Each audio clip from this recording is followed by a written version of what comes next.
Excuse me? If those jobs are so nice and you're hyping about them, why don't you send your children to do those jobs then? Akina Wetangula, send your children to do those jobs if you feel they're awesome. The ones which are in Germany, which jobs are those? Which jobs are those? Fix this country. Fix this country. Fix this country. We want to do well in our country. Contrary to the perception that all Africans want to go sneak into other continents and stick there and be illegal immigrants, we have been told they don't want us. Contrary to the opinion that Africans just want to leave their continent, Kenyans want to do well in their country. They want to thrive. They want to have decent jobs. They want to pay the taxes for services that they will get. Services they will get. Why are we paying taxes like Europe, yet we have shitty healthcare, shitty education, shitty housing conditions? We are not even getting water, Pipita. Water, a basic need. Basic need, Pipita. And then this guy wants to gaslight us to the world that we don't pay a fair share of taxes. You guys want to shine on TikTok, showing your 3-4 guzzlers. You want to show the world the way you have a big mansion.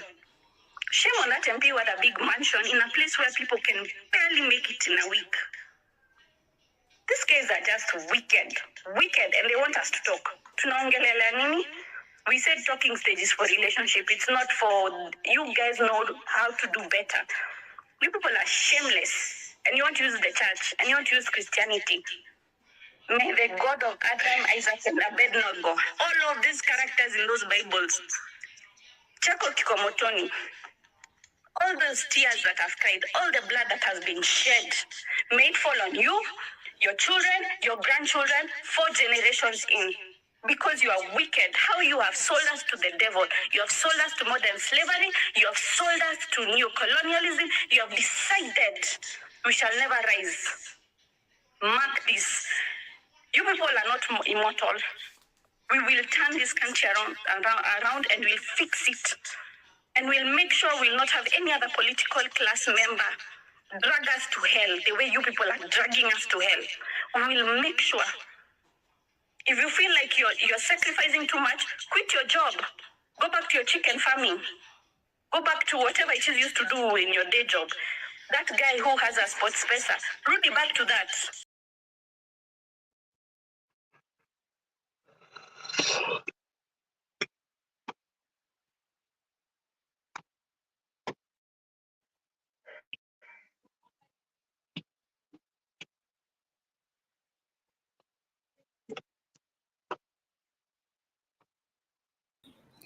This whole time I am having this beautiful introduction, but you all don't hear me. Haya basi, tuanze tena.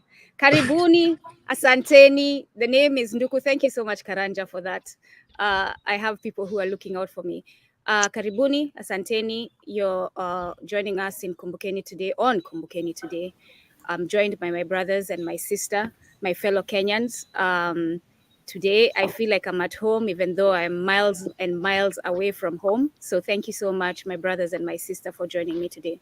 So if we can just go introduce ourselves, we'll start with the eldest. I hope you can all identify who's the eldest. Good luck to that. And then we'll start our conversation. Tafadhalini. I think Ekuru is the one up there. Hi, Nduku and everybody. Hi, Ekuru. Karibu, karibu. Asante sana. Happy to join you guys, but I must warn you guys, I'll be only here for a very short period of time because very early morning, and then I've got a meeting up waiting for me. So happy to participate in whatever way you want me to. What we want from you is the legal perspective right after Kamau goes, and then you will give us your legal perspective, and then if you need to go, you can go. We understand. Okay. Family comes first. If your family is not happy, mambo hayatakuwa mazuri. So between Derry and Karanja, I don't know who's older than who. Tell me. I'll take it. I'll assume that I am and go. I'm Karanja Gashusha, and I'm a Pan-African activist. and the publisher at The Brief Scoop, which is an international Pan-African publication. And I'm happy to be here. Asante sana. Derry. Right. My name is Johnson Derry. I am an economic analyst and corporate finance expert. Now I'm an independent consultant, but soon you'll be seeing a bit of my work in the public domain. All right. Wanjiro. Hi, I am Wanjiro Givyomi. I am a lawyer based in Cape Town, but I'm also an entrepreneur focusing on startups, especially in the impact space.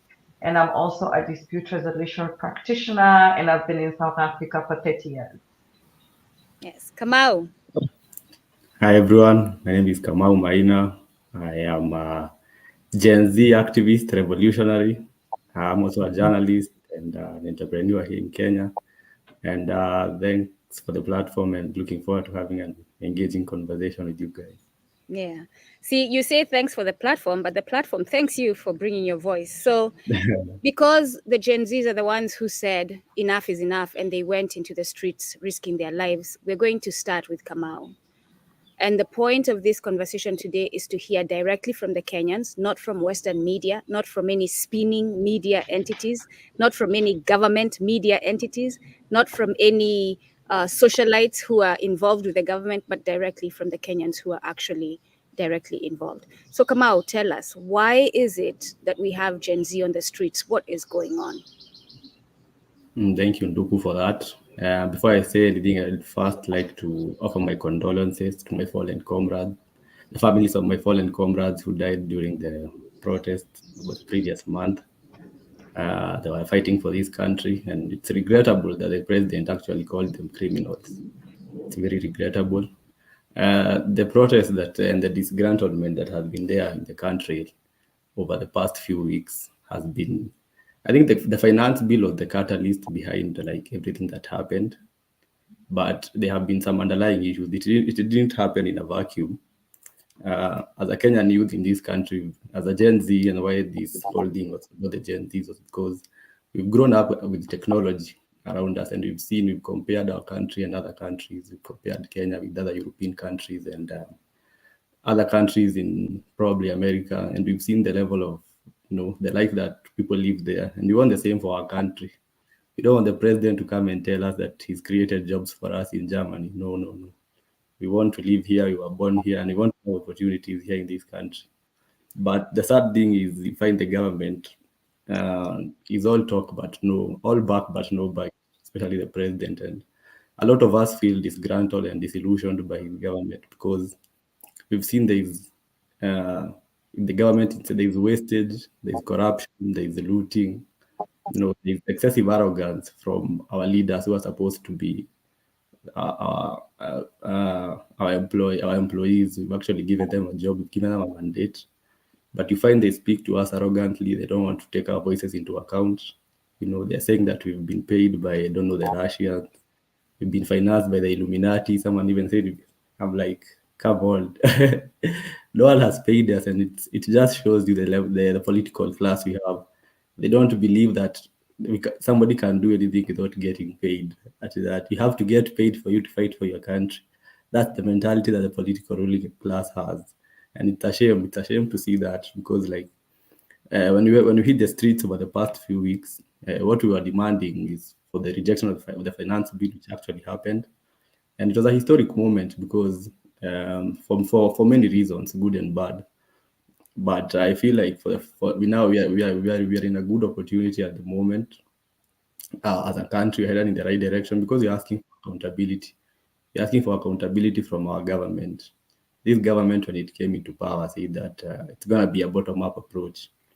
We're going to start with the persons who are down there, and then we're going to lift them up. We're going to look at that Boda guy, that Mama Mboga guy. But ever since they came into government, it's now been 2 years, and we've seen nothing. We haven't seen anything like positive from this government. What we've seen is them walking around in Harambes, giving away money in churches, 20 million, 5 million each and every Sunday. We are just like, come on, you can't be doing this. unconstitutional offices have been opened everywhere. I don't know the office of the spouse of the prime minister. The prime minister's office itself is an unconstitutional office.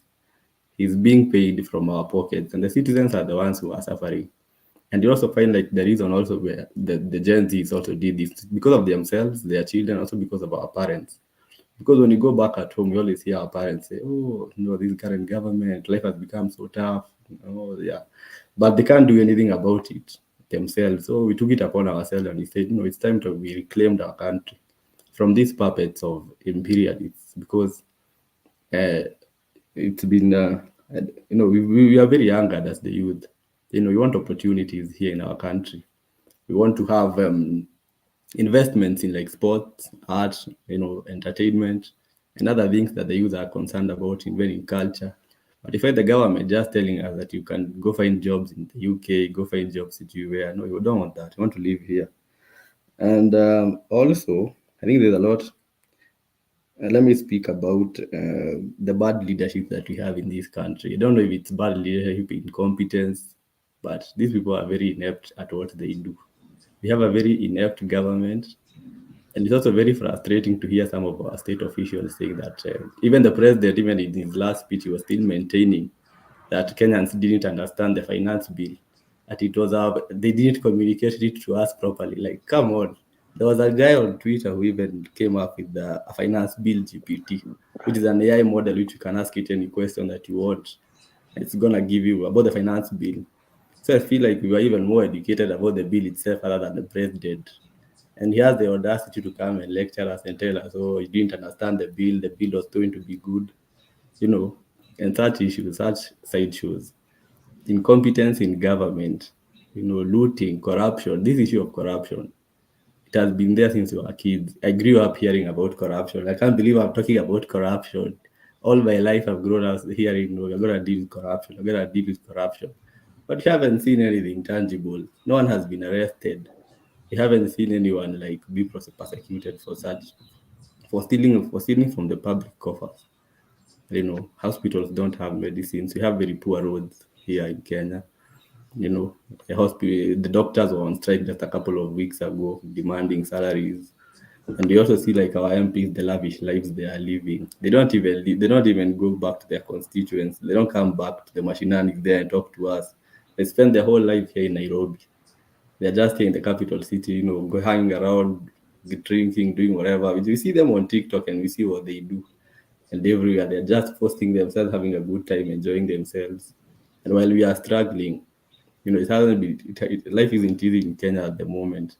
And what we want, we love this country and we don't want to go anywhere. We just want accountability from our government and them to listen to our voices and to remember that we are their employers and to respect us. That's all from.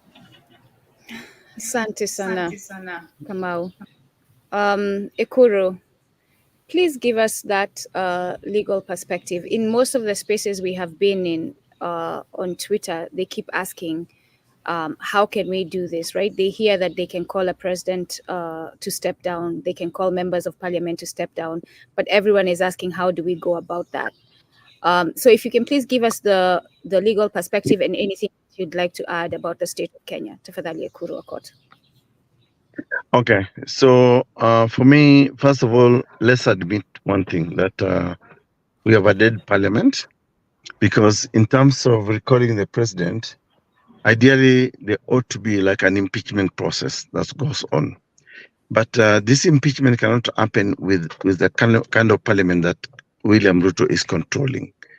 And you've seen, probably had members of parliament themselves confess that this is the worst parliament we've ever had. So in terms of impeachment, I don't think it will happen, because that's the only way that we can actually remove William Ruto. And I want to say this to you guys. 2027 is too firm. William Ruto either needs to be impeached, which we are not able to do because parliament is already sold out, or he resigns himself if he has any morals or any upstanding as a person to say that I think there is dissatisfaction about my own legitimacy. So that's the first point. The second thing is that, if we have to go to 2027, I don't know, are Kenyans' eyes actually open? How critical are we right now? Because what I want to say is that William Ruto's presidency is giving us a political opportunity to be able to now look beyond just individuals.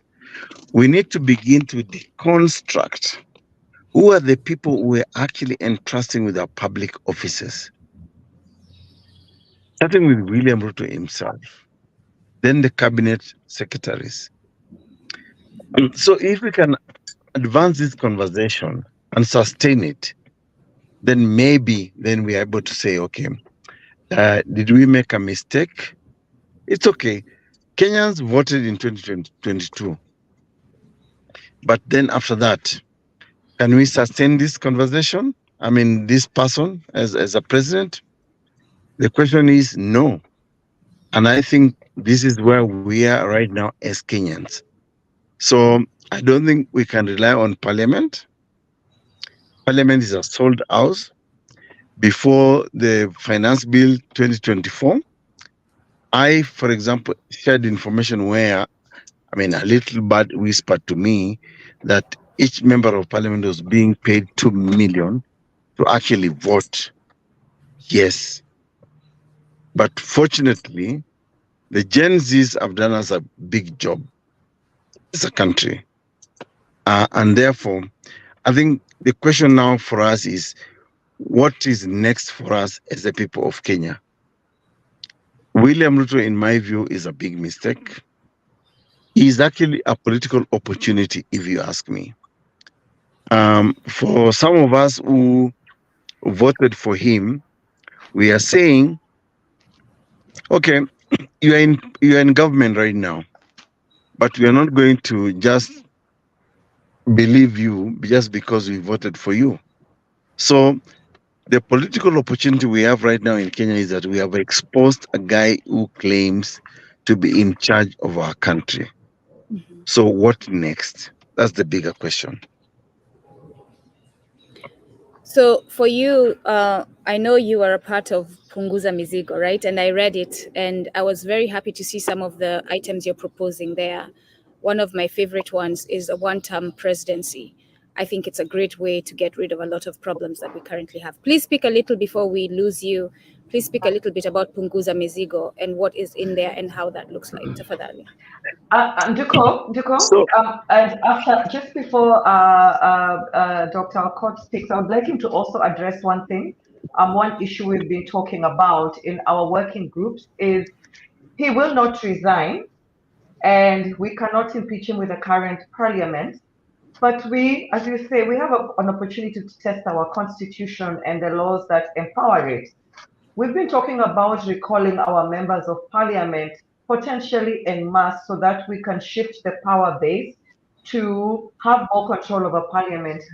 We've been working on this group to try and see if there is a way we can leverage on the constitution to recall parliament, to start the process now so that we don't have to wait for 2027 to have Bunge Mpya. Please, could you comment on that, Tafadhali? okay, so thanks for that one, Jiru. So one of the things that I've been telling the Gen Zs that I've been meeting regularly is that don't wait for 2027. We all now know that 204 members of parliament voted for the finance bill. Begin the process of recalling them. Begin starting collecting signatures. It's a political statement. I know that they frustrated the recall clause under Article 104 of the Constitution. But that does not mean that we cannot make a political statement. So right now, let's begin to collect signatures against each member of parliament who actually voted yes for it. Nduku, to your question, I don't know, can you please remind me what your question was? Punguza Mizigo. Punguza Mizigo. So on Punguza Mizigo was generally about how do we reduce the cost of governance in Kenya. We wanted to make sure that you being a leader should be about service to the people of Kenya. It's not about making money. Today, a member of parliament, some nondescript individual, becomes rich overnight, and that is the face of the leadership in Kenya today, as we speak. So for me, the Punguza Mizigo was about, we reduce the size of parliament, we reduce the cost of governing Kenya. Let's look, for example, at the salary of the President of the Republic of Kenya. Why are we paying him about 2 million annually? He lives in a free house called State House. He has free transportation, everything free, paid for him. So do we even need to pay the public servants, especially presidents and other people, salaries? We don't have to. So I am more than happy to reintroduce Punguza Mizigo, because I do believe that the number one Mizigo that right now we have as Kenyans is William Ruto himself as the president. Number two is Gashagwa. Number three is the Parliament of Kenya is actually failing Kenyans. So this is the Mizigo. I don't even know whether we should call it Punguza or we should just remove them.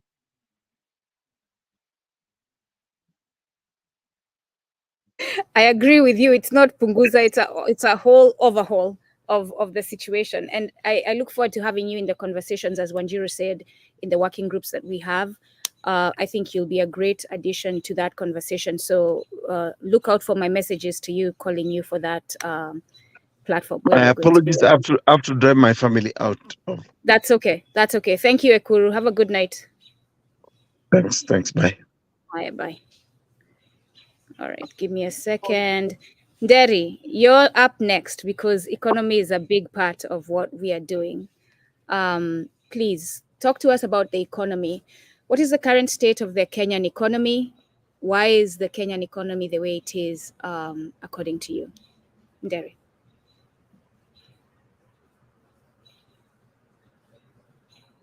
Hold on. Did Nderi hear me?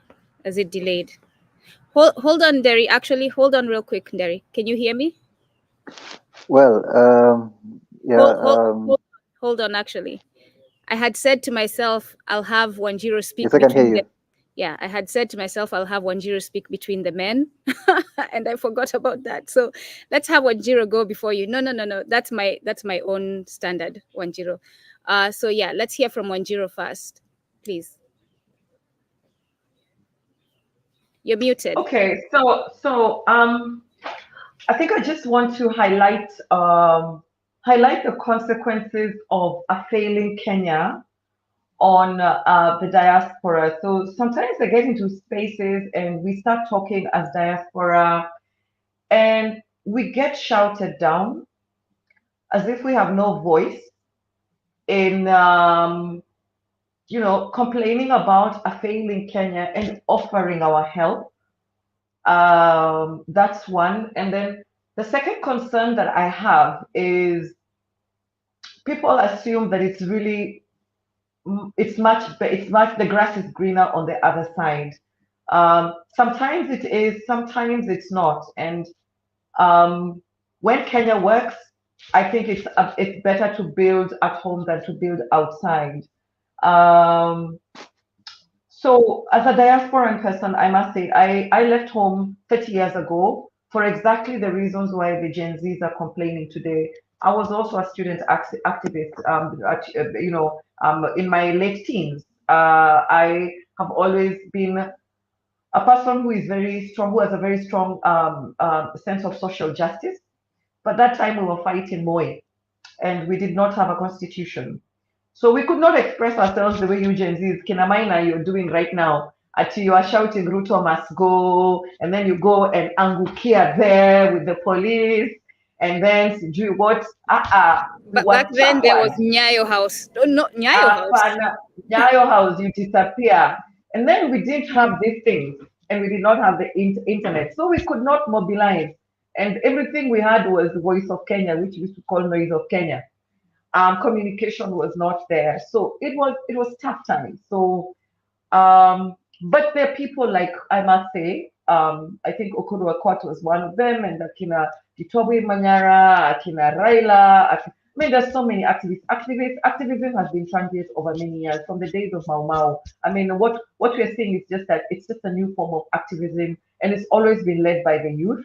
But the youth of Kenya, you have a it's not easy, but it is, you can mobilize better. So having left Kenya for exactly those reasons, it's not been easy out here. And one of the things is when Kenya is failing, our black tax increases. So I've noticed over the last 3 years, the pressure on my pocket to support people at home has increased a lot, significantly. And I'm not just speaking for myself. We've got diaspora groups together, and we are sending a lot more money home because a lot more people need us. And a lot of people have lost their jobs, especially since the Finance 2023 bill was passed.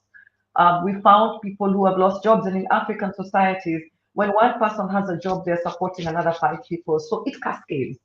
So that is a big effect on us. The other thing is our children. As I said, I've been away for 30 years, and I've got 2 Gen Z kids. So I'm a little old in this room. So when you were saying Akina Siju and Derry speak before me, I was just laughing. I've got Gen Z children who are born in South Africa, in a foreign country, specifically in Cape Town. Maisha and Rehema are at University of Cape Town at the moment. One is in law school, the other one is doing politics. Very proud of them, highly achieving children, but they do not have an identity. They are not Kenyans. They don't speak like Kenyan. And of course, having to live in Cape Town, you choose your battles. I still live in apartheid in South Africa. This is Cape Town. So spatial planning means I live in white suburbs. What does that mean? My children have gone to white schools. They went to the American International School of Cape Town, because segregation is still real in Cape Town today, 30 years after what is it called, democracy. What do I have? Children who are colonized in their consciousness. No matter what I do, because the education system is designed like that. In as much as I have got this consciousness as an African, they don't have that, because they spend most of their time learning a curriculum that doesn't teach them about the Organization of African Unity, about the colonization of Africa, about Mansa Musa, about Jomo Kenyatta, about Traore. They do not know any of this. Number 2, they don't speak an African language, which is really sad. But thank goodness they're beginning conscious, so they're learning Swahili now. They don't speak an African language, so they're not connected to the continent. But at least they're beginning to feel something now. I'm glad they're watching a lot of videos in Kenya, and they don't spend enough time in Kenya. In as much as I'm able to bring them home at least twice a year, the truth is they cannot spend enough time to form an identity. That hurts me, and it also hurts them, because who are they? So that's a very deep psychological issue that people don't really take seriously. The third element that I want to talk about is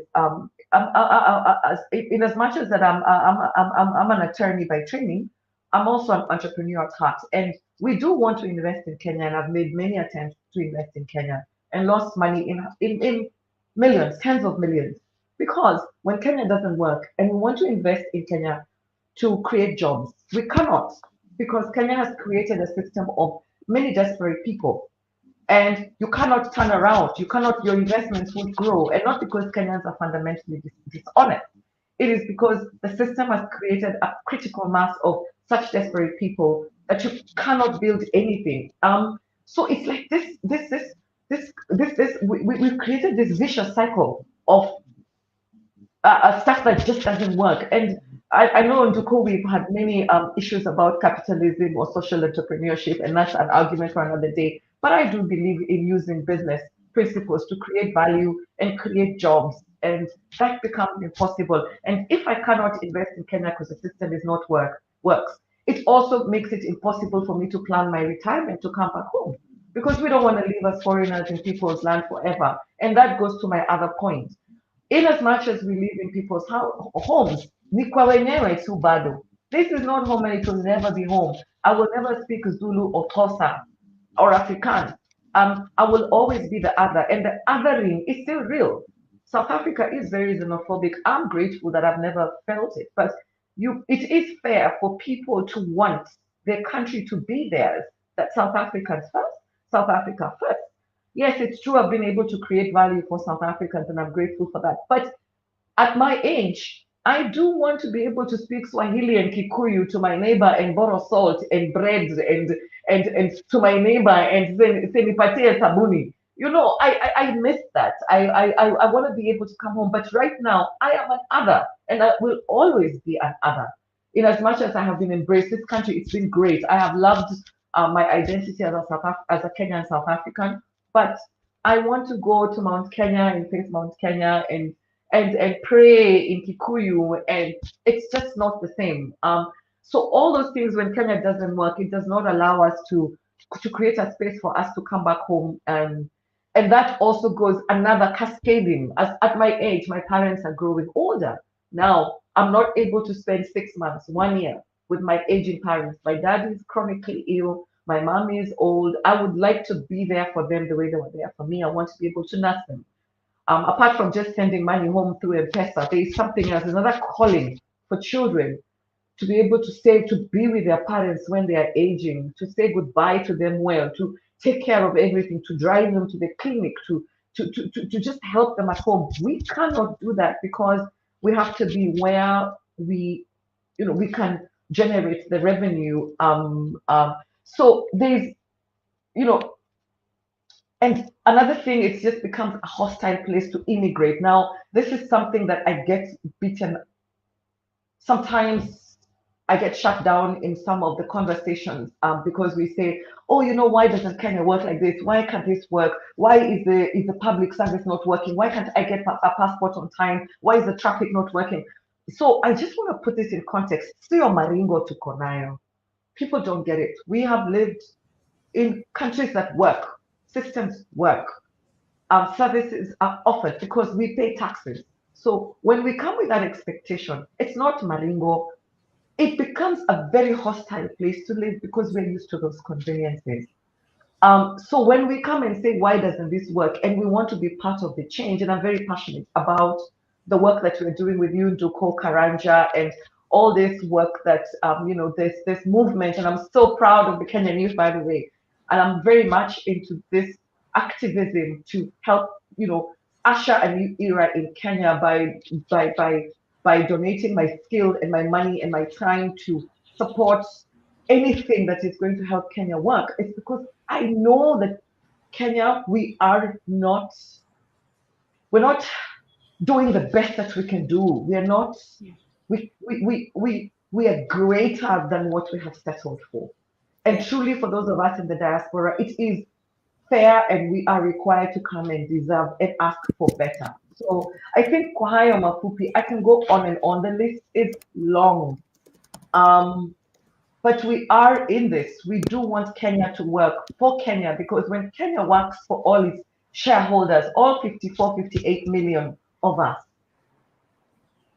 So, it is sorry, go on. good for everybody who lives in Kenya, and for those of us who live abroad. We bring our skills. We've learned many skills. 30 years being abroad and knowing what I know, I can bring those skills, and I am happy to be part of this revolution, which is a good bloodless revolution. And I'm glad, and I'm sad that it happened this way, but Good to have you. It's great to have warrior spirits with us. We are greater than what we have settled for. We recently had Chester Higgins. Chester Higgins is one of our brothers within the borders of the colonial state of the United States. And he has done a lot of recording of our history, of our current, through photography. And he had left us with the questions, what are you worth, right? We were now Ubuntu, we Africans, he asked us, what are you worth? And when you realize what you're worth, what are you willing to do for it, right? So we are greater than what we have settled for is a great point to keep in mind as we continue moving forward.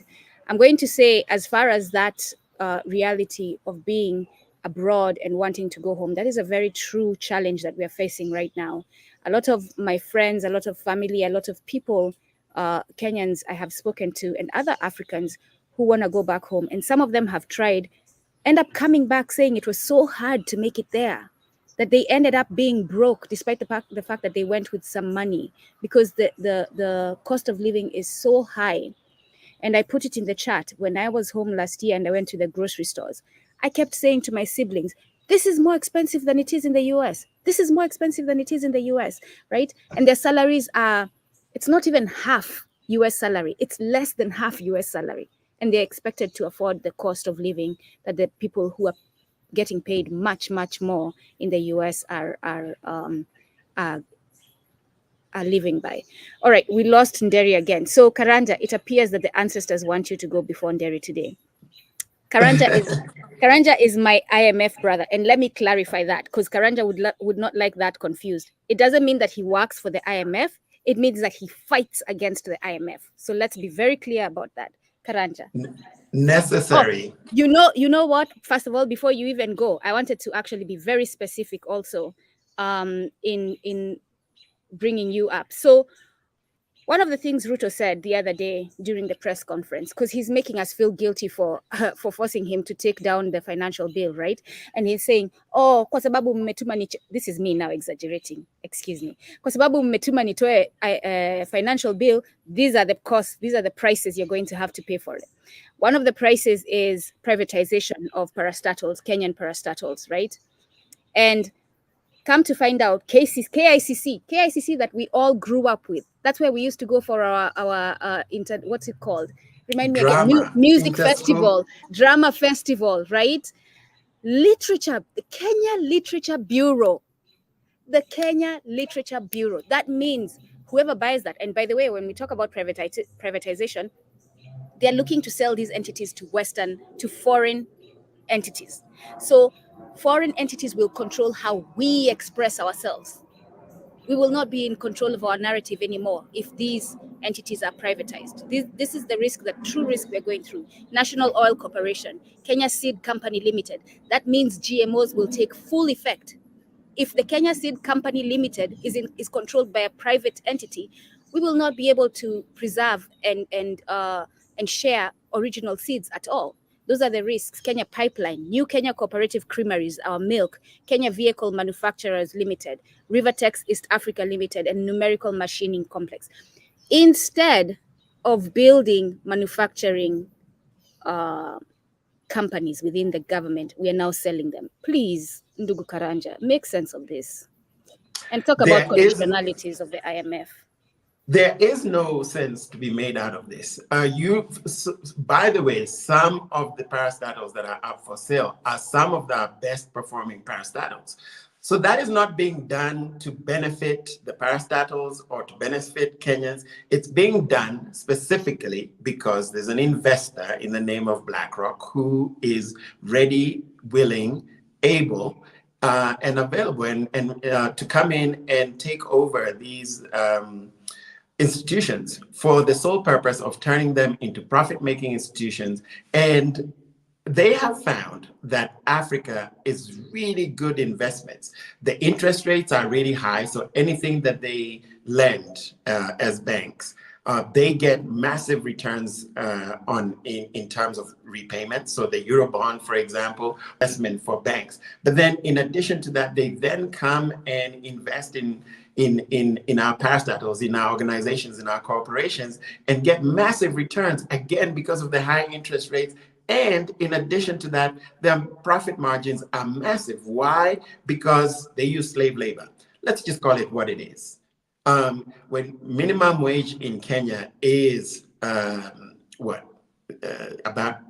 let me be generous. Let me call it 20,000 shillings. It's not. I think it's 17,000. So something in the region of $150. That is slave wages. And American corporations like BlackRock should not be able to come and use slave labor in Kenya when they're raking money in the billions. Because when they come here, they talk about local wages, right? So they talk about the cost of living. I don't know where they get that. I don't know how the cost of living index is calculated when it comes to African countries. I have to believe and assume that the cost of living index in African countries is calculated based on the fact that we, as a globe, as a global community, accept that it is acceptable for people to be living in slums, because the only way the cost of living index can be calculated at 15,000, at 17,000, at $150, or even 20,000 shillings a month. And by the way, we all know so many people do not even earn that 15 or 20,000. We know that so many people, for example, the workers in the international supermarkets, we have international corporations now investing in supermarkets. Carrefour is an international supermarket. My understanding is that people in those jobs are earning 11,000. They work 12-hour days. They're making 10, 11,000 shillings a month. That is not enough to fill not even a shopping cart. It's not enough to fill a basket, a shopping basket in these supermarkets. So the reason for privatizing these, so when we are told that because we have refused the passage of the finance bill, therefore that the result of that, because you've made me do this, the result of that is neoliberal policies. Well, we've been living under neoliberal policies for the last 40 years, since the 1980s. We only had independent, if at all, independent policy making, economic policy making, maybe for the first 5, maximum 10 years of our independence. But since the IMF took over with structural adjustment programs that decide how much you can pay in terms of living wages, in minimum wage. So the IMF insists that you cannot have minimum wages. The IMF insists that you cannot tax American corporations, foreign corporations. So they're the spokesperson, they're the lobbyist for international organizations and international corporations. They lie. They come here with these neoliberal policies and lie to our governments, telling us that if you tax foreign corporations and if you implement living wages, that these corporations are not going to invest in your countries. That is a lie, because these corporations, even if they paid half of minimum wage in the in Western economies, they are still raking in massive profits. They're still raking in massive interest for their returns, for the bonds that they invest in our governments. So those are lies. Those are blatant lies of neoliberal economics being fed to us by IMF economists who are vulture capitalist economists.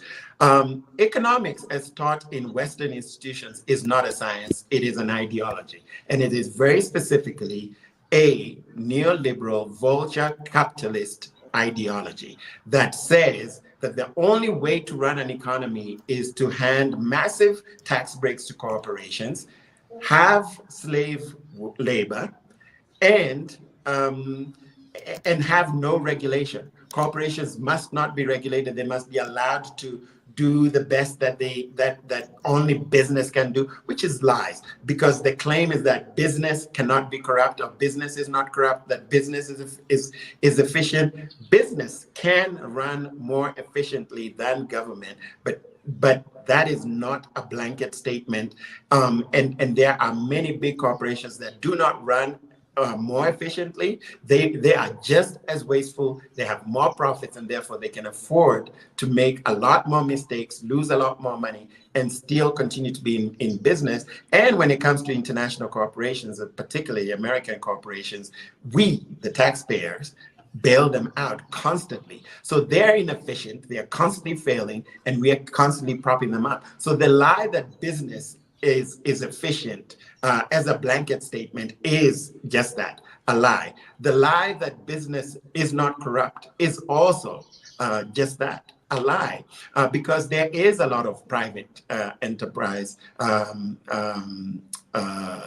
corruption as well, and we see it because all of these entities. I wanted to mention one more thing before I cede over. There was the lady in one of the spaces yesterday or today who asked about how was the Eurobond spent. So I haven't researched specifically on the Eurobond, but I will say in my research on third world debt, what I found was that the bulk of the money that comes to us in loans never leaves the Western country that it is coming from, or the Western bank, because the bulk of it goes into repayments, into interest, into hiring of consultants. That is another conditionality of IMF loans and foreign corporation loans. They always come with stipulations that you must hire all of these foreign consultants. So what Western governments, corporations, banks, the IMF, the World Bank do is that they ensure to create employment for Westerners. They ensure to maintain dollar supremacy and Europe supremacy and British pound supremacy over all other economies. They're the lobbyists for these Western economies and corporations. And what we have seen, this is a fact. This is a factual statement. There's not a single country on this planet that has ever succeeded economically by following IMF stipulations. Not one. Whew. I am trying to listen to you and look at the chart and not be carried away by emotion. My sister Joy is saying, why are our parents entitled? We'll get to Joy in a minute. Before we lose you again, Derry, please. Great submission, by the way, Karanja. That's one of the best ones I've heard you speak as far as IMF, as far as clarity and being clear on what you're speaking about. And there was a lot of interesting stuff there that we're going to talk about. Ndugunderi, please, talk about the economics. Okay, thank you very much. First of all, I'd like to pay tribute to Gen Z. What they've done for us, I don't think. I didn't know how we were going to get here. I kept warning the political class they're playing with fire. So I think they've gotten burnt just a little bit. I hope they've gotten a message. But I hope we turn the corner on this, though I'm not very optimistic, going by the sentiments I had the president express. So now, the question is, how did we get here?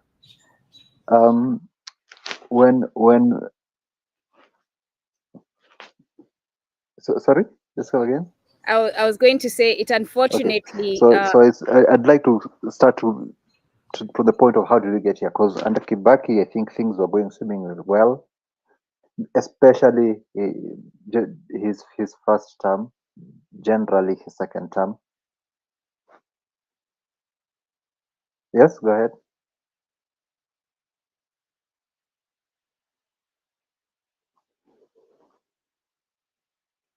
I don't know why. There's a delay apparently between Duku and Nderi. I wonder if that's the same between us. Yeah, Nderi, go ahead. It will land on him in a second. Hold on. 1, 2. Okay, that's likely my internet. So anyway, when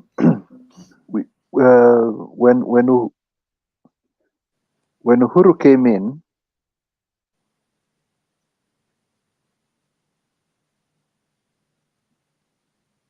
are you getting me?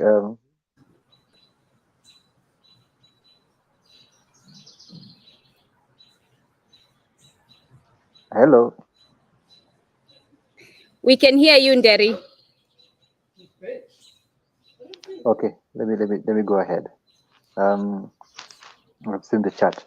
So Uhuru, when Uhuru came in, he came with a little different economic philosophy, and he wanted to do quite a bit for Kenya. Unfortunately for him, our tax revenues were not so much. So in trying to bridge the gap, he resorted to borrowing. So he on the social side, I think he enhanced NHIF spending. On the development side, he tried to he tried to do the SGR. There are a lot of roads that he tried to get into. Then also there's LAPSET. All these were done at the same time. The upshot is that these projects take a long time to generate any revenues. And in cases like the SGR, I think it was just generally a misguided investment. So we now have this bulk of debt that we barely can support. As we speak, this parliament gave the government authority to spend 4.85 trillion shillings. Out of that 4.85 trillion shillings, it expects that about 1.85 trillion will be going towards debt servicing. This year, this past financial year, we've just done 1 trillion in interest costs alone. So government is under tremendous pressure to raise revenues, and that's why we had the crazy finance bill. And it'll get worse if these guys don't bring general spending under control. The year 2022-2023, we had the Parliament authorized government to spend 4.2 trillion. This year, it has authorized government to spend 4.85 trillion. Now, last year, even though the authority was to spend 4.2 trillion, we've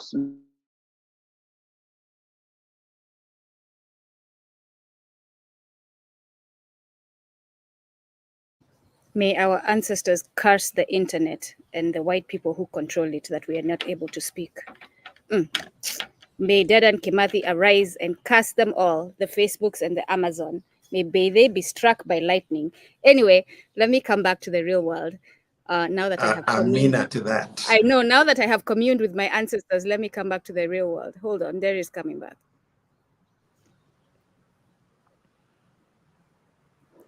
Terry, let's go. All right, go on. I suspect I I lost you somewhere, and I don't know where I lost you. If you kindly assist me there. Anyone remember where Nderi was? Yes, so you had just you were just talking about the debt servicing, and you had started to talk about the investment on the SGR as being a bad investment, and you were going on to talk about them needing to get control. Yeah, right. Yeah.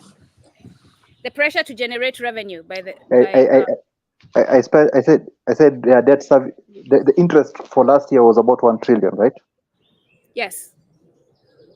By government, right?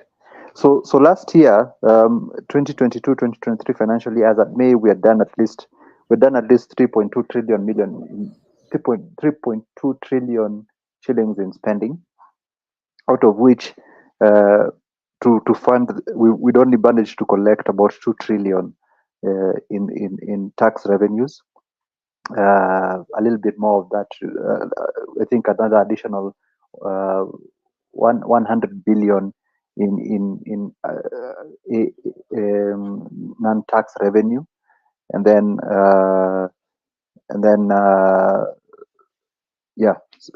then we had to borrow the rest, which is about 1.2 trillion shillings in borrowing to just be able to spend this 3.2 trillion shillings. If we had any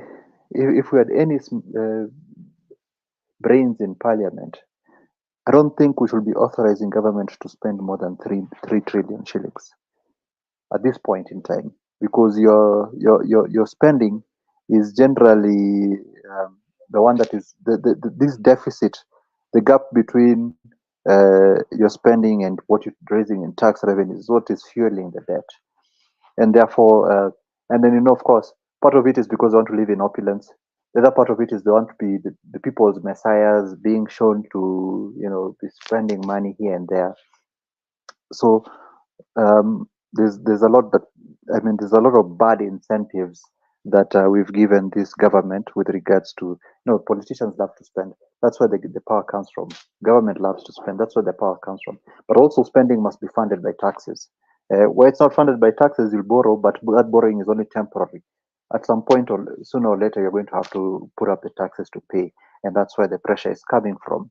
So what the effect of this is it's cutting down our ability to save and invest in new industries. I am in the capital markets on a day-to-day basis. I can see and hear this regularly. Margins have been eroded to almost nothing for many businesses, especially in logistics.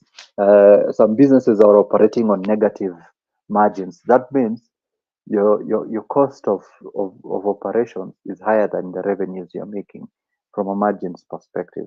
So the economy, what we call the unit economics simply don't make sense for some of these businesses.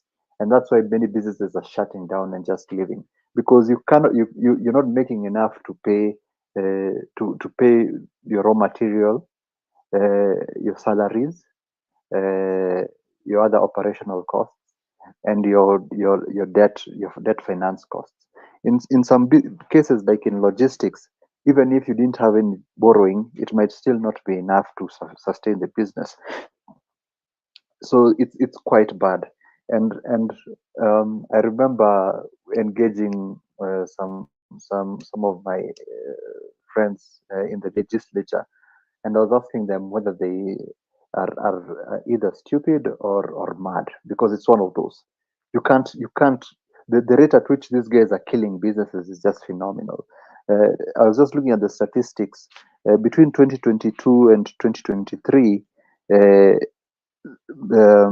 Manufacturing grew by a measly 2%. How is that even possible? I think our guys here are insane, and they know the problem, because we've been telling them forever. We've been telling them that the problem is um, your tax regime and your regulatory regime is just killing business, and it makes no sense, because these are the same businesses you rely on for taxes to fund your exuberant lifestyles. It doesn't make sense that you're killing the cows that are producing the milk for you. But I don't think that message is going through. Anyway, they have come up with that new narrative of the tax tax to GDP.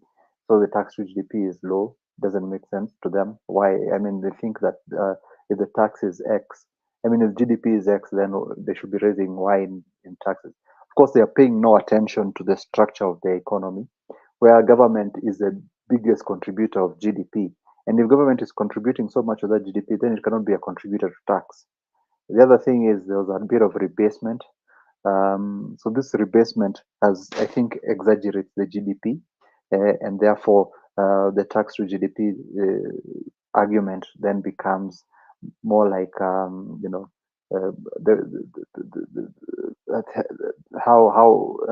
the arguments that a slave master will be telling the slave, you're not producing enough, because if you're producing enough, you should have been producing X as opposed to Y.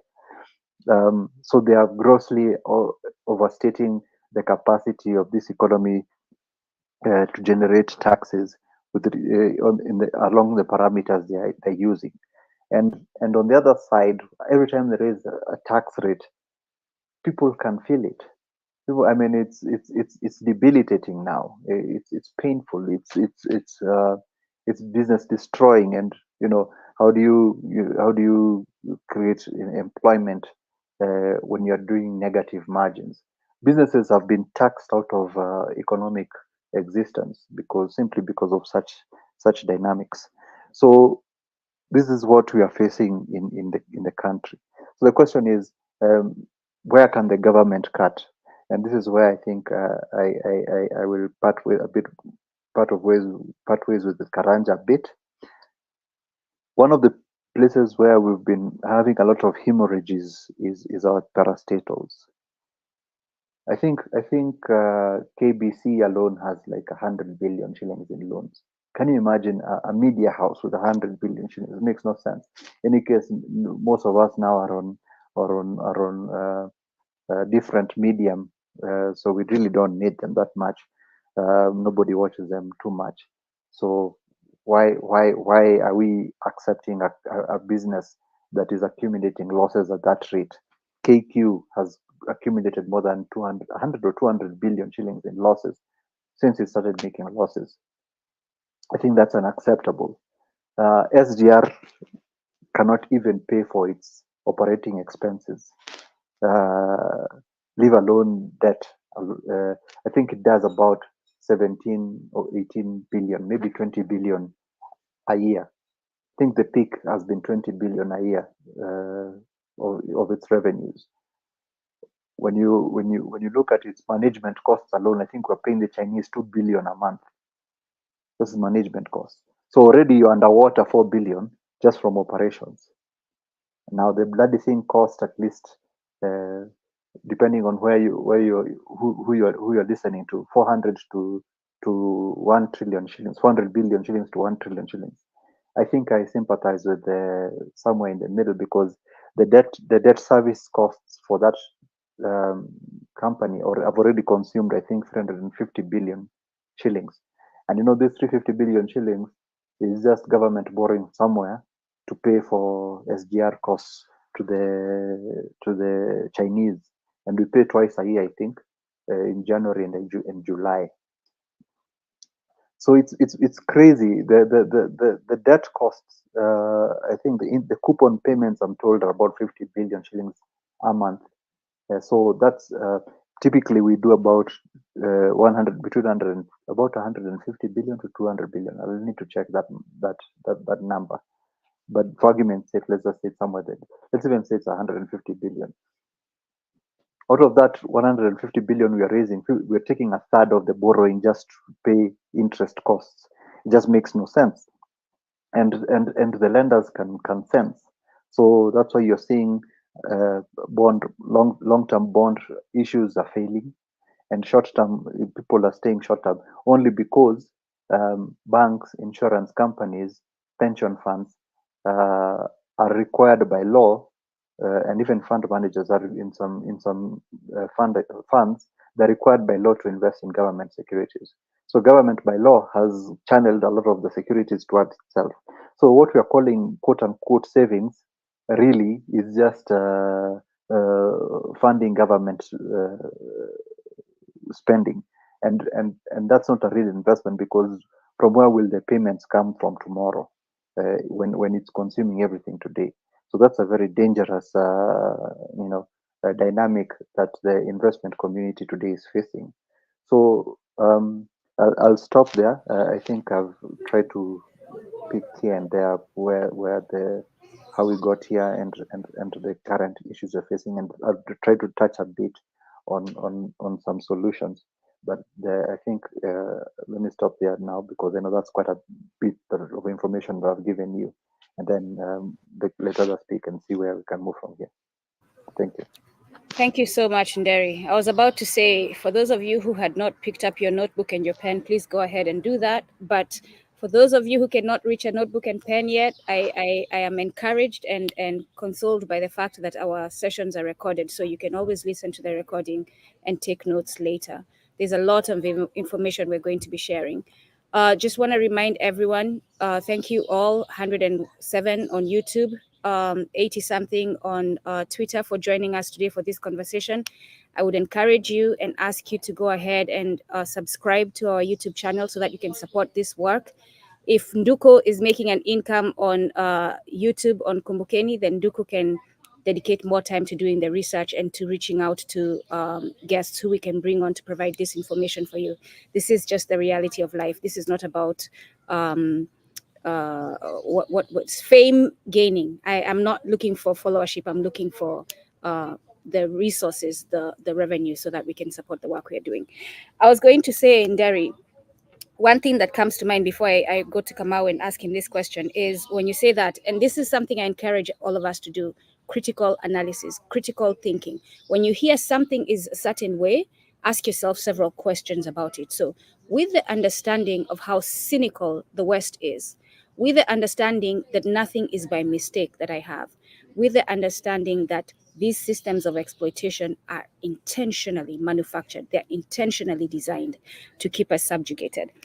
When you mentioned that the parastatals are the most hemorrhaging areas as far as cost for Kenya, my question is, what is the cause of that?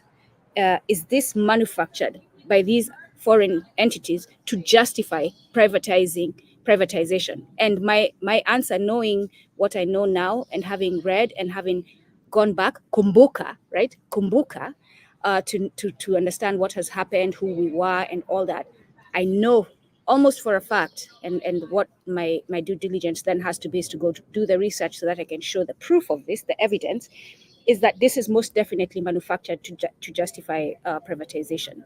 So that is something that we have to understand when we talk about, yes, Nderi, what you're saying is right. Yes, what Karanja is saying, what is the thing that is missing there? Who is causing this thing that is not making sense? Kamau, I was hoping that I would go ahead. do a Go ahead. rejoinder just because we want to, just to tie this neatly in a bow. Because the reality, and this is the problem that I have with economics as taught in Western institutions, it pretends that the status quo is existential, that there's absolutely nothing that can be done about the fact, for example, that in Kenya, the government is the number one provider of revenue. There is something that can be done. We can end in imperialist corporations raiding our economy. We can have local manufacturing. Brook Bond is the number one producer of tea in Kenya, a foreign entity. If it was not a foreign entity, if our tea, our own tea that is planted, grown, picked by slave labor, by farmers, by Kenyan farmers, by Kenyan slave labor, if it was actually being picked, if it was actually being produced by a Kenyan corporation, then that equation of government being the number one provider of revenue, contributor to our GDP changes. So imperialism is always number one, always at the head of this, but the economists in Western institutions don't want to touch on that, right? Because it's not convenient. So we need to own our own tea. We need to own our own coffee. It is ours, after all. They've never grown a single leaf of tea in England, not one. There's not a single coffee bean grown in Switzerland. Switzerland is the number one exporter of coffee in the world, the number one exporter of cocoa in the world. Never grown a single coffee bean, not a single cocoa bean. So yes, these facts, quote unquote, that Nderi is quoting are real, but there's a reason for it, as you state correctly. So let's get to that reason and let's change that. Manufacturing, yes, there's very little manufacturing happening in Kenya. Why? Because before they quote unquote gave us independence, the Western, the colonizer had already set in motion this economic reality that they already own our economy. And so there was never going to be local manufacturing because they were already, Unilever was already making everything that we consume and continues to until this day. Unilever, by the way, used to be the Niger Delta Company, a slave owning company. That's how they began. So the other day, by the way, when somebody said that Kenya started as a company, we need to also remember what that company was. It was a slave and you heard my reaction, right? My head almost came off my neck. Mm-hmm. So let me yield there so we can keep. So thank you for actually doing that, because you reminded me that I wanted to go through this before I have Kamau speak. There is so much. Do you all hear the background noise on my end? Good. Okay, perfect. So that means the noise cancellation headphones are working. Good investment. Thank you.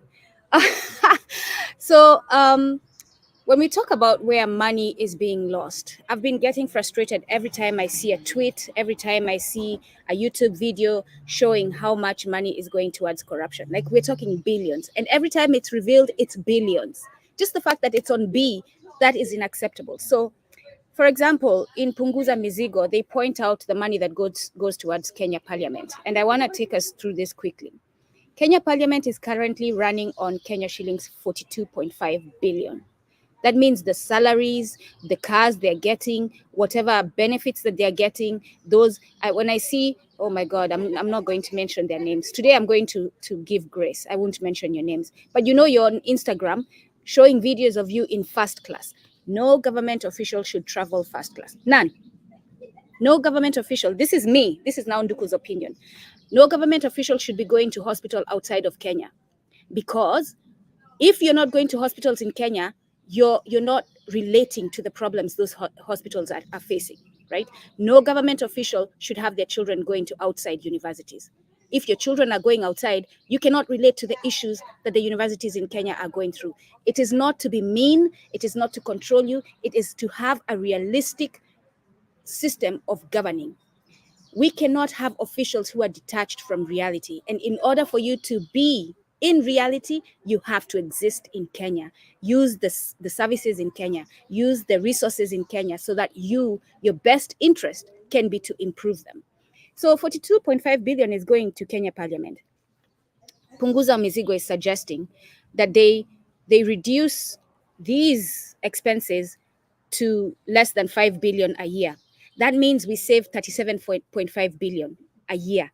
37.5 billion a year is saved. What can that money do in Kenya? 8 billion of that money can go towards agricultural development and food security.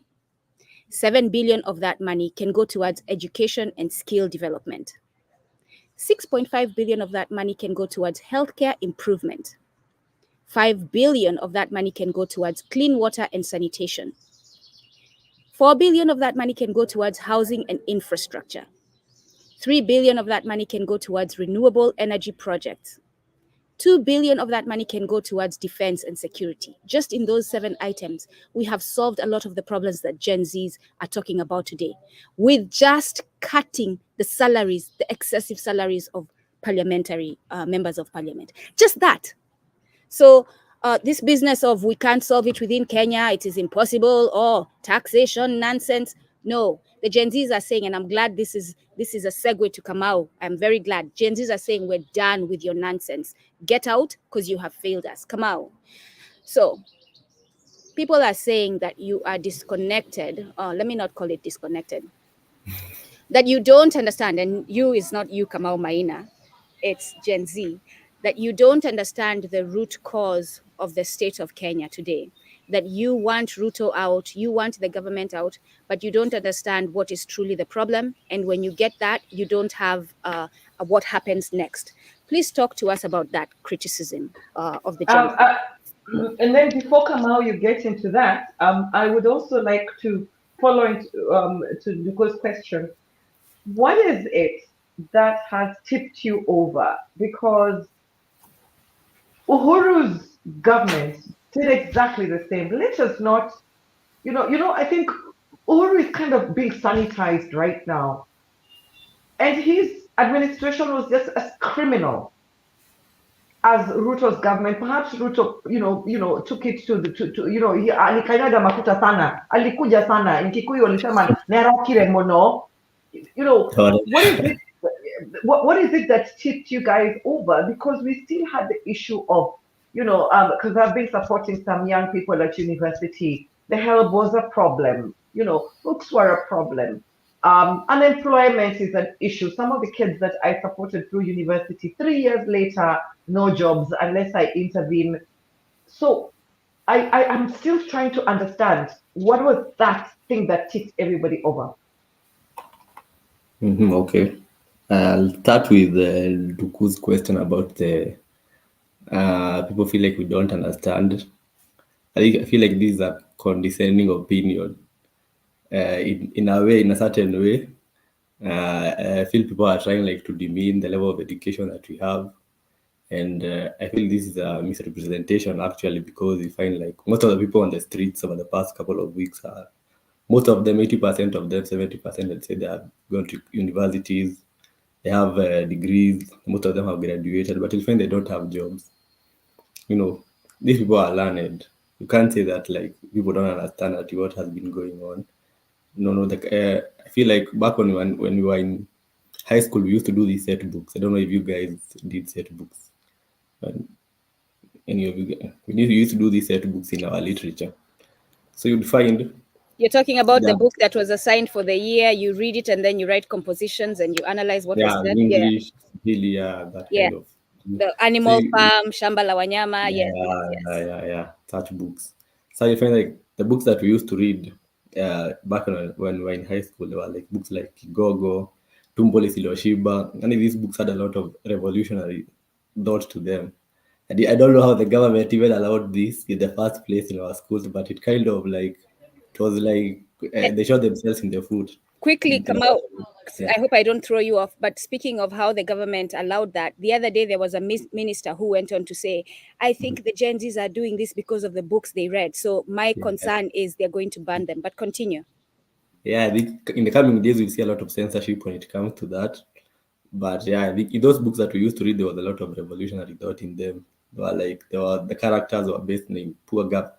There were bad leaders, then the people rose up against them and overthrew them, and then things got better. So like we kind of have that image in our heads that like we are living. Those books are a reflection of our current society, and we saw like these are an opportunity for us coming into like Wanjiro's question as he has said, what was the catalyst? I feel like it got to the finance. When it got to the finance bill, the bill itself was a catalyst, and the way our politicians, the way the MPs reacted towards our opposition to the bill, our rejection to it, when there was like a lot of arrogance, they were saying, no, we are funded.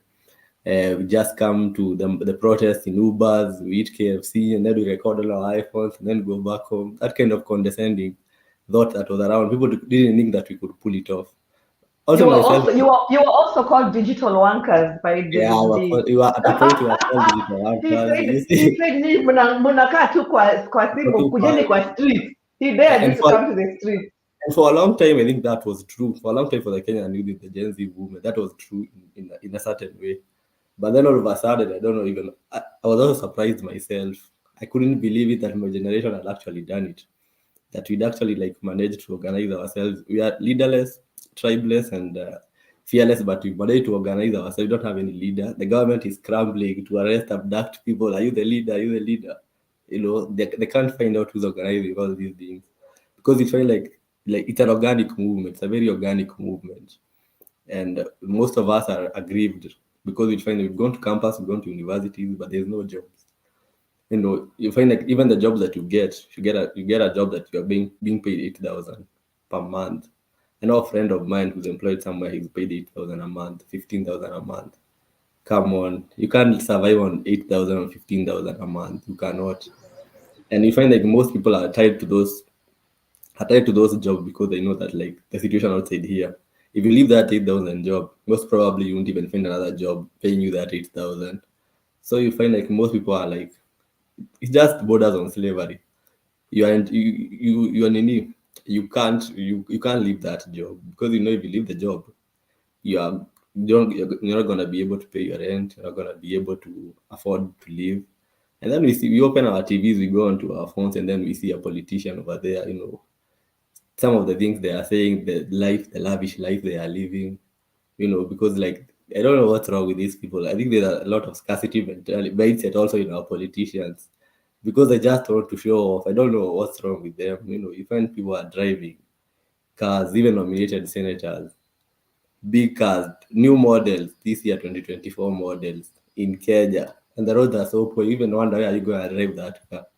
If you look at most of our roads, poor roads, even in Nairobi, in the capital, in places like Westlands, the road heading to town from Westlands is a shitty road, and you can't understand it's actually quite crazy. I think that was a tipping point for most of the people in my generation. We felt like this government now has come too far, and we are not like our parents. We told them we're not gonna be afraid of you. We've never experienced more. We don't know more, and we are not gonna be scared by anything. And we have our phones. These are our greatest weapon, actually.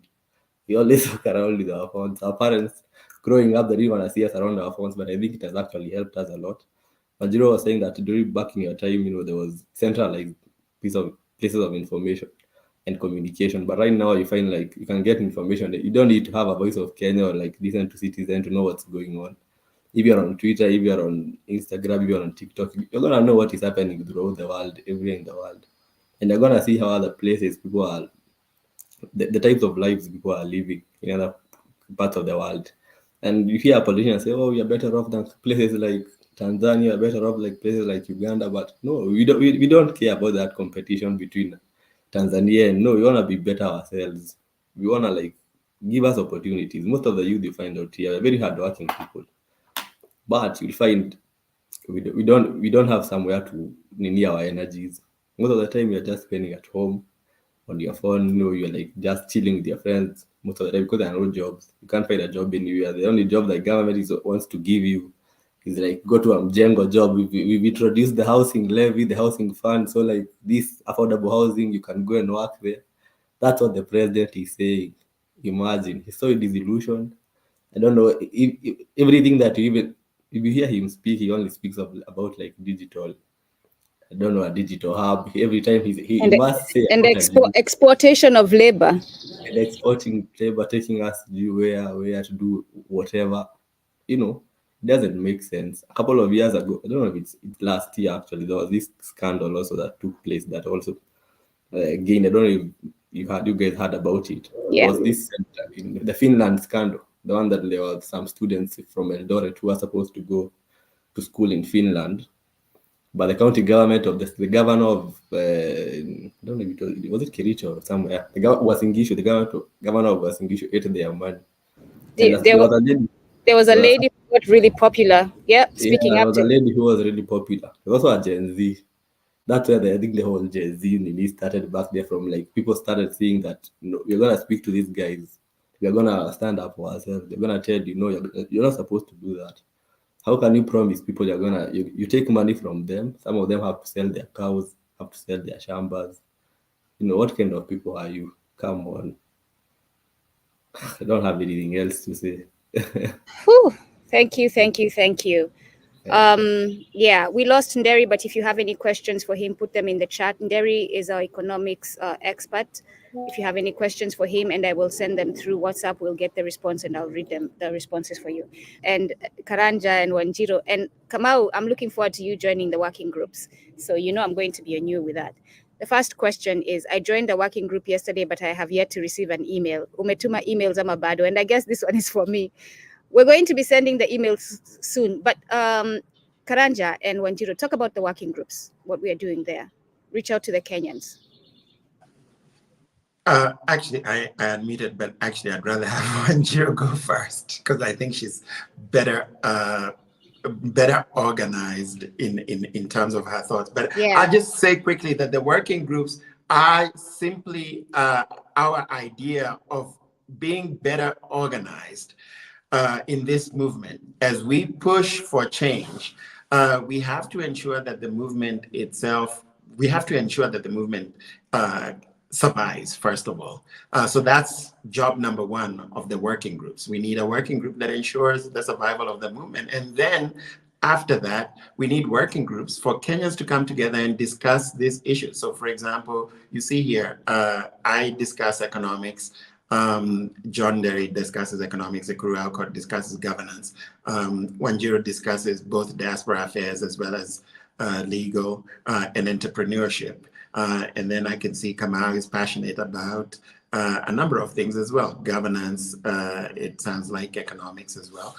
So that's the goal, to organize ourselves first to ensure the survival of the movement, and then B, to find an avenue of channeling our hopes and dreams and ideas for an improved Kenya. Asante, Wanjiro. Thanks so much, Karanja. You've sort of articulated what we're trying to do, but I think more than that is we acknowledge that the organic and the disorganized while organized manner in which the protest began is the fundamental reason why it was extremely successful. But for also the same reason is why it was easily infiltrated as it was going to the second level.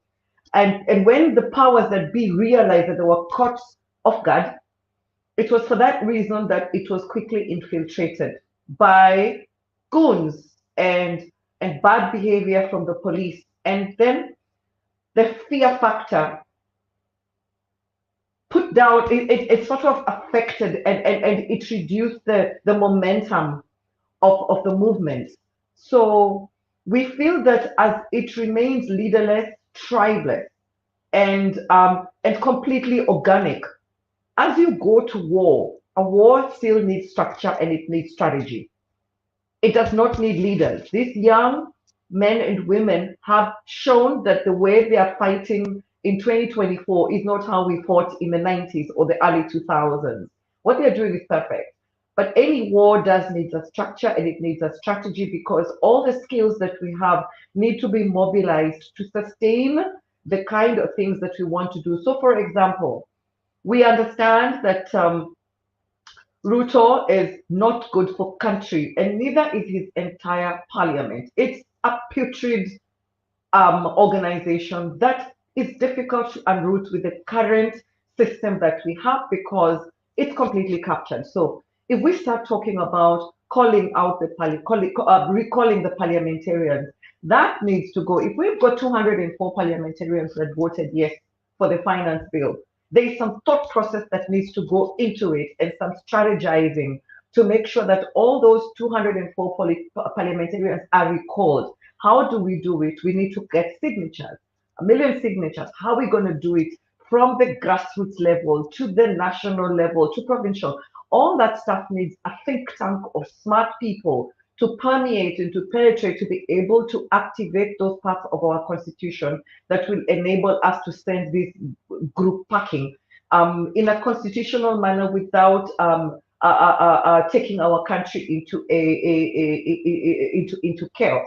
So those are the kind of things that we want. And even post that, I think what we have found out is that because the public has been so disconnected from the political space itself, and I'm guilty also as an entrepreneur, just like the youth, the reason why we are in this chaos is because business got disconnected and the youth also got disconnected.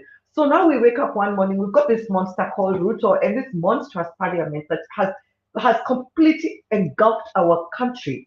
So now we need active people who are constantly looking at what are the bills they're trying to pass into parliament, what are the cases that are pending in court, what are the judgments that are being ignored, how much loans, how many loans are we writing, how much has been repaid, how much are we spending? You know, this kind of system where we have got various working groups that are constantly looking at what government is doing, so that we can consistently be macho, so that we are never ever found flat-footed ever again. Because as we say, the institutions are there. It's just the personnel that's really corrupt, inept, and unchecked. So it's really saying we want to support our democracy, because it needs to work for all 58 million shareholders. Thank you. I'm glad you went there, that active citizenship, right? It does not end in voting. It does not end when we elect. We have to hold them accountable. So we have to constantly be watching them.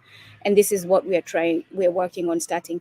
And as I've said in the spaces when we are on Twitter, is this does not mean that the protests end. This does not mean that we are undermining what Gen Z is saying. This means that we are joining arms with you, Gen Z, and saying to make sure that your efforts on the ground are not going to waste and are not in vain.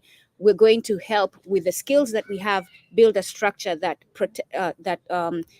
defends and guards what you're doing and makes sure it continues and bears fruit. The other question. Absolutely. I mean, absolutely. And I must commend the youth of 2024. I mean, I'm going to go back to South Africa, and I keep saying that it is ironic that it was the youth of June 1976 June in South Africa that actually defined the way apartheid was going to be fought. It was the youth again. And so many years later, the youth of 2024 in Kenya come and say, okay, we have a new sheriff in town. Guys, step aside. And you went to the streets and you put your lives on the line to say, no, enough of the French word is BS, enough of it. And you ran with it. So you stay on the streets. I mean, keep on. It's that pressure that got the president to say, okay, finance bill, you criminals and you were called what? Criminals and prisoners, children of, I don't know what it is. But it was that pressure of the streets, that civil disobedience, that is your responsibility. When the law becomes, it was Mahatma Gandhi who said that when the state becomes lawless, it is your responsibility to it is your civil responsibility to disobey the rules. So stay on the streets, keep putting the pressure. You've got the energy. In fact, there's some youth in the groups that I was listening to. They're like, they kept us jobless. So we have time. We have energy. We have bundles. We have time. Sisi tutakaa kwa streets. Talk about karma coming to get them, right? Karma, yeah. And then they went. So as Nduku is saying, what you did is what delivered the results. We cannot kill that. And for me, it saddens me that there was a moment of, especially when the fear was being sold, and us guys who grew up in the 80s and we saw the tanks, the tanks, the army was unleashed, and the parents were saying, no, keep your children, don't come out. That fear. But I saw these Gen Zs coming out and go tying with the army, and I was like, this is a new breed of kids. So we don't want that to stop. We want it to be sustained because that pressure is what delivers results. But at the end of it all, those of us who have got skills and we've got resources, we want to put some structures to make sure that the wins that you are gaining are sustained. I'm going to go to the next question, but as I go to the next question, I'll say for me, what transpired is I have been organizing for the last couple of years and educating, here on Kumbukeni, right? Going back to our history, trying to educate our brothers and sisters, trying to connect our brothers and sisters abroad with our brothers and sisters at home. I'm talking about the descendants of enslaved Africans, so that we can see our commonality and we can break that division, right? And so when I saw the protest, it was, there's a window. We finally have a window. We need to take it. We cannot not take it. For those of us who are working in the background, right? This is a window of opportunity for us to finally reconnect with our brothers and sisters while it's hot and while they're feeling the pain and while they have the will to fight. The question from Joy Wanjiko. My question on black tax: why are our African parents so entitled? How do we change that narrative? So I go ahead and ask Joy to clarify what our parents being entitled is. And it's funny because I think I am a millennial, if not a Gen X. I'm 44 years old. Let's not beat about the bush, right? So I'm not a Gen Z, but I can relate to this question very much so. She says, entitled as in someone is barely stable financially, yet our parents expect a lot financially from us. When I was sent by my parents to come to the US, it was with the understanding that when I do well, I will need to help at home, right? And when you don't help at home, you're not looked on favorably. So that is on all of us. We know that that burden is on all of us. So please speak to this, and you can take whatever order you want, whoever has thoughts.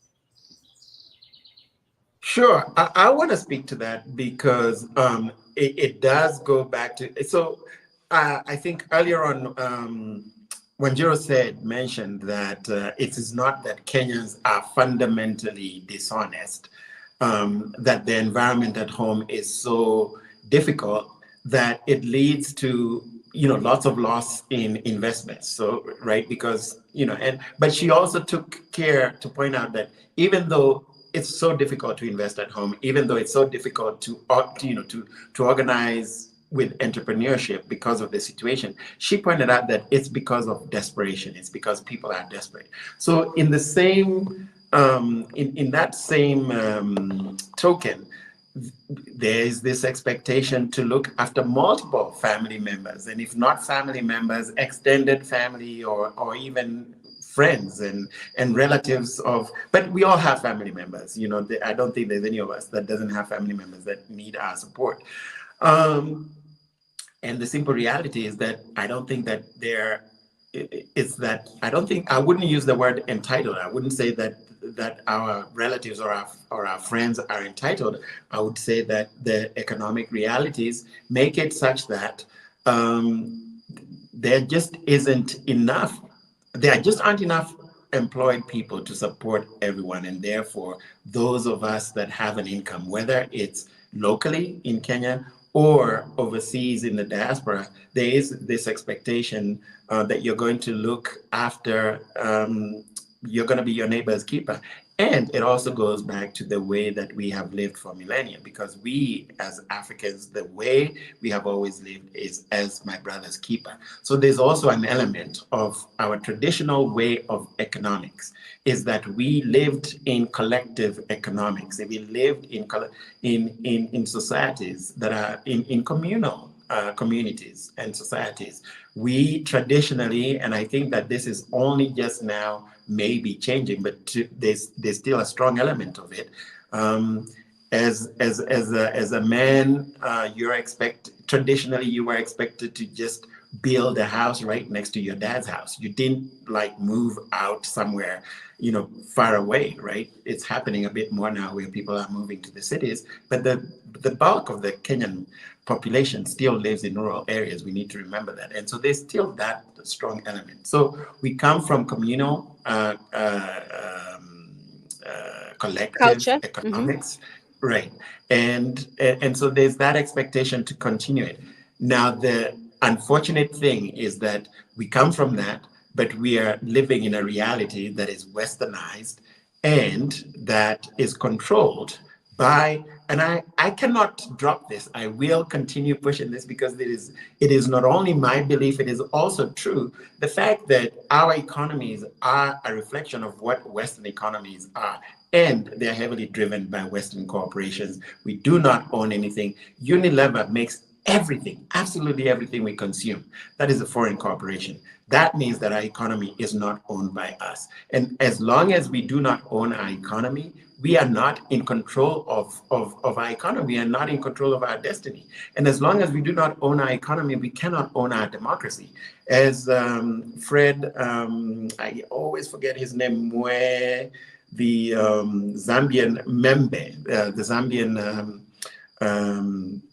politician pointed out, a colonized people cannot be a democratic people because you do not have, democracy is representation of your hopes and dreams. How can your hopes and dreams be represented when you're colonized? We continue to be neo-colonized. We continue to talk about how our MPs, part of the reason we are mad at them is because they're pushing and perpetuating neo-colonialism. Well, who are these neo-colonizers? So we go as far as talking about our MPs perpetuating neo-colonialism, but we don't go further to mention the what neo-colonialism is. Who are these neo-colonizers? What is this entity? Does it have a name? Can we name it? It has a name. Let's not pretend it doesn't. Uncomfortable conversations. It is the IMF, it is the World Bank. It continues to be the United Kingdom. They still colonize us. They still own the economy. Unilever is a British company.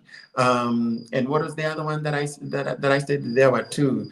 Brook Bond is a British company. And I believe Ketepa, by the way, which sounds far more Kenyan, also is owned by Brook Bond. Brook Bond also owns all the tea in India, by the way, which is why the United Kingdom is the #1 exporter of tea.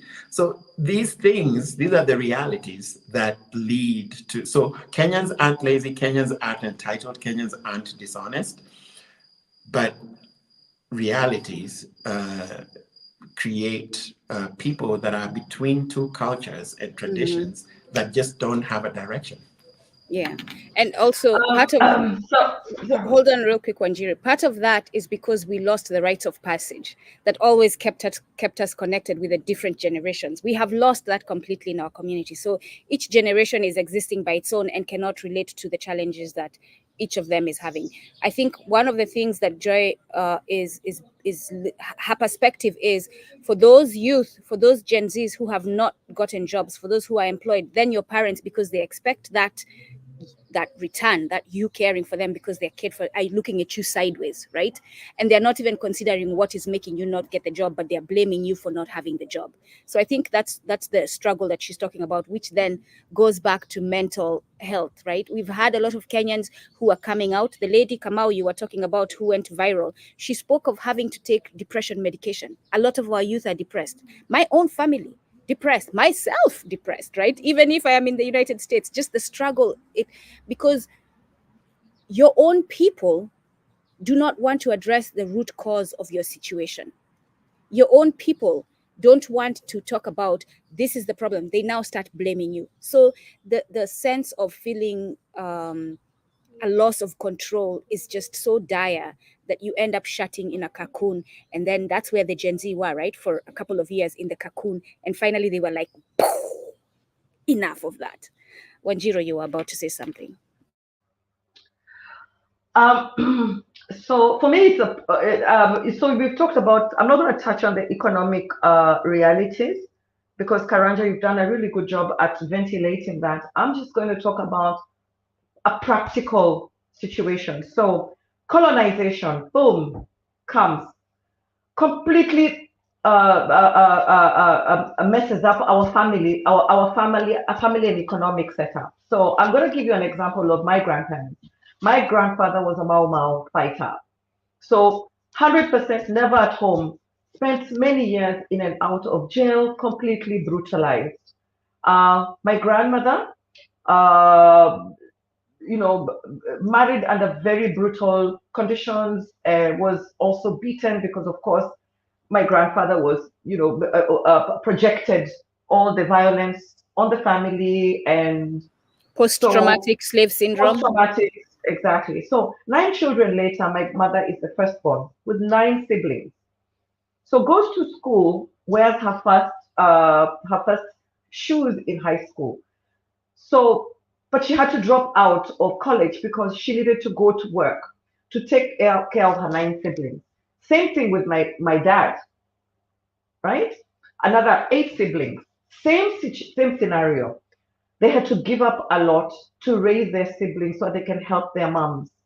And that is how we came to be. So for me, it's just a practical a scenario.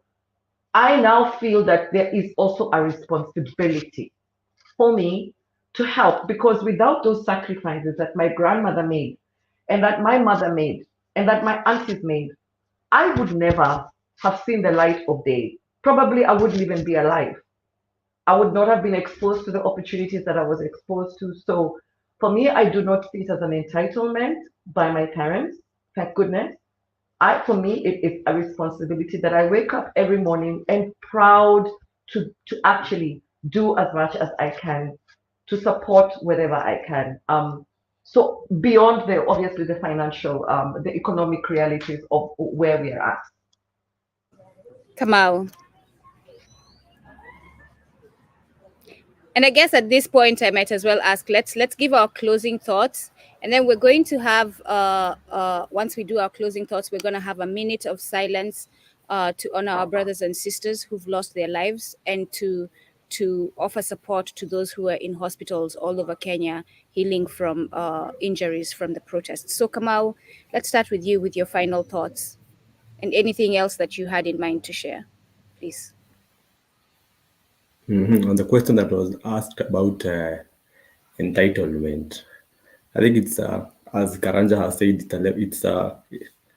I think there is a kind of cognitive dissonance between the parents, I'd say, and the kid somehow, because I think it's not an issue of like you kind of understand both where both are coming from. If you look at them separately, you understand where the parent is coming from, and you understand where the kid is also coming from. And as Wajiro has said, I think it's a responsibility. We have a responsibility. We are able.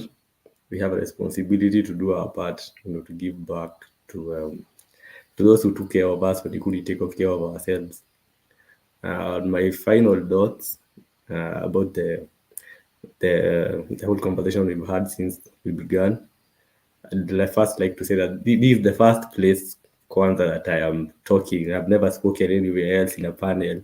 I always talk in a baraza somewhere, but I've never spoken in such a forum. So, thank you for the opportunity to be here with you guys. You've really inspired me a lot. I'm new to this, Nini. Compared to you guys, of course, you're a bit older. But all I like to say is that thanks for everyone who is here, for loving this country, because I feel like we're all here because we love Kenya. We wouldn't be here talking right now if we didn't love this country. We didn't want what was best for everyone, not just for ourselves. We want a good country for Ruto. We want a good country for the Mamaboga down the street. We want everyone to enjoy themselves here at home, because you can always go to any part of the world, but you'll never feel the same way that you felt where you grew up, or something like. There'll always be something pulling you back to home. East or west, home is the best. So those are my final thoughts. Thank you to everyone who took the time to be here with us today, and hopefully we can continue with the fight, because it isn't over until everyone is free in this country, until we can all enjoy a certain level of economic freedom, each and every one of us. It doesn't matter where you come from. I feel like it's a fundamental right for you to enjoy this life that we have here for the brief moment that we are here, because we won't be here forever. Yeah. So thanks. And I also wanted to ask Nduku if I can, as we are having the moment of silence for those who died, they have their names here. I don't know if I can read them out. Yes, you will do the Absolutely, reading. yes. Yes, you will do the reading of the names, and we will be quiet. Yes, thank you so much. So, Karanja, final thoughts. Wanjiro, final thought. Thank you so much, Kamau, for that. Yes, you will do the reading of the names. Yeah, thank you. I'm so gratified by this conversation. And yes, absolutely. This is absolutely a moment. And what we want, I love what Kamau said, is a Kenya that works for all of us. We want a good Kenya, even for Ruto. So it's not about any one of us. Well, after he pays. Listen, the humor is what keeps us going. If we don't laugh, we're going to die in depression. Please. So, Ruto, I question, but go on. Exactly. You know, you have to laugh to stop from crying sometimes, because the reality really is dire. And at the end of that, Kamal also pointed out that he wants to see a better economic reality. So it is very much about economics. And so, yes, we talk very much about the governance, but the end result is, do we have an economy that works for all of us Kenyans? And so it is a question. We are all going to have to be far better informed in economics. It's not, you know, we don't have the luxury of ignorance. And after my break, after my presentation about Ketepa, where I speculated, I figured rather than speculating, I should actually be bringing the facts. And yes, Ketepa is owned by Brookbond. And actually, Brookbond is Unilever. So there's that. Ketepa is, so this is the amazing thing about Ketepa. It is the Kenya Tea Development Agency Limited. And if you were to just stop, probably most Google searches would probably give you that it is owned by farmers Kenya, of the Kenya Tea Growers Association. In reality, though, the investors include Brookbond Kenya Limited, Unilever Tea, James Findlay Williamson Tea, and Eastern Produce, and all of these foreign corporations. So we have to get to the heart and the bottom of and the source of these issues as we, even as we agitate for change, we have to be informed. We have to bring facts to the table. And that's why the working groups. But apparently we are being challenged to be more active, more proactive in the working groups. We'll take on the challenge. Thank you so much, Nduku, for having us.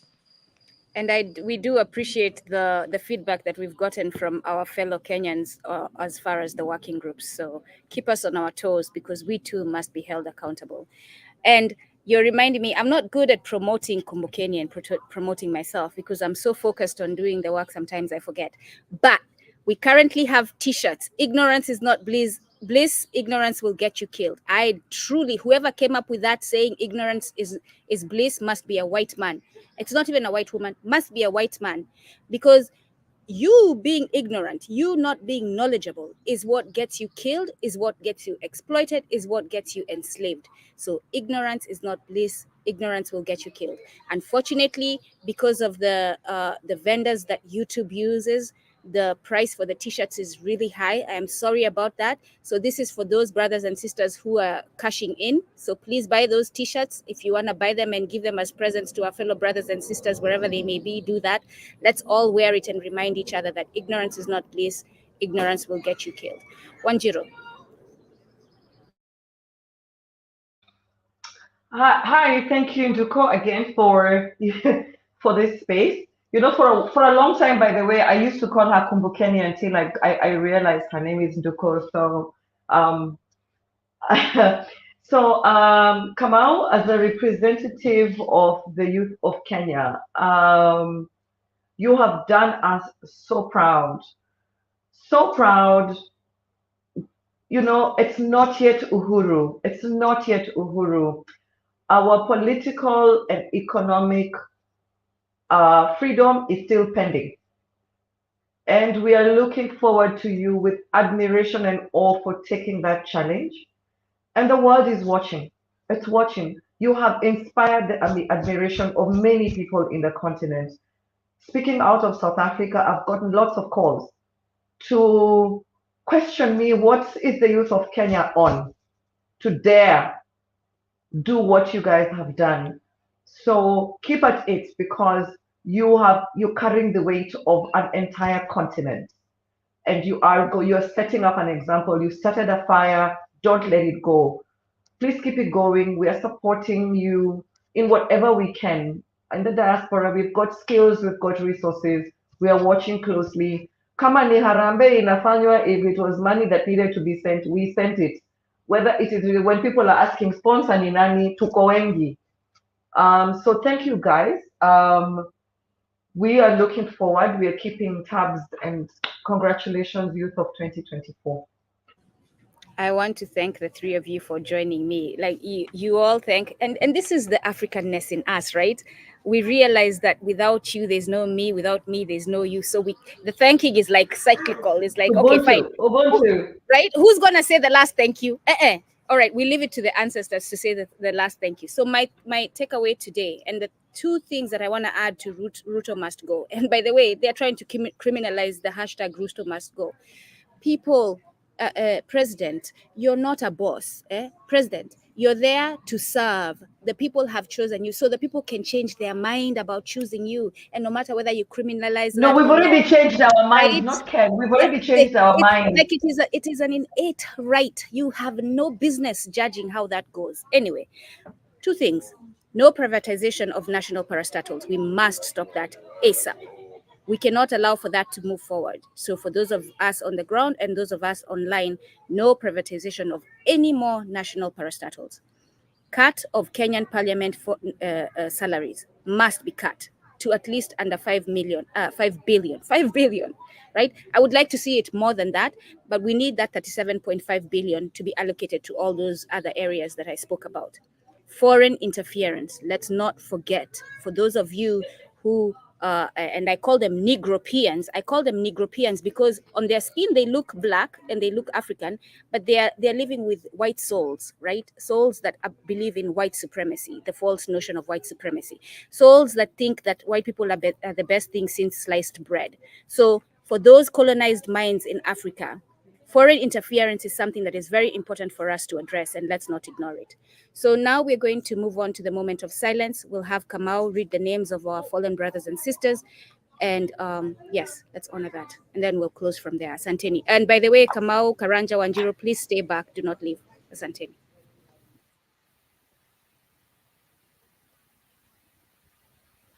Do we start with the moment of silence, or do I start by reading the names? The moment of silence will be with the names. Start with the names, and then we'll be quiet for a minute after the names. Do not tell me Kamau's internet is being interfered with. You know what? I don't care if we stay here for 2 hours waiting for Kamau to come back. We're going to read those names. I don't care if we sit here and chit chat until Kamau comes back. We're going to read those names. All right. So we wait for Kamau. Wanjiro, okay, Kamau is back. Yes. Awesome. Great. Kamau, read the names and then we'll be silent after that. Oh. Brian Lemayan Kasaine, Austin Makoha, Mike Kihunga, Kelvin Madanga, Chris Gitonga, Kennedy Onyango, Rex Masai, Matthew Njoroge, Kevin Mawasi, Beasley Kogi, David Chege, Erickson Chalo Mutisia, Ibrahim Kamau Wanjiru, Mbidi Elias Scott, Emmanuel Giggs Tata, Joshua Ombati, Clinton Mwavali, Kennedy Odhiambo Maina, Wilson Sitati, Kennedy Njeru, Valentine Jerry, Eric Kayoni Kieni, Eric Kirato, Caroline Shiramba, Brayo, and 14 other unidentified.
Viva.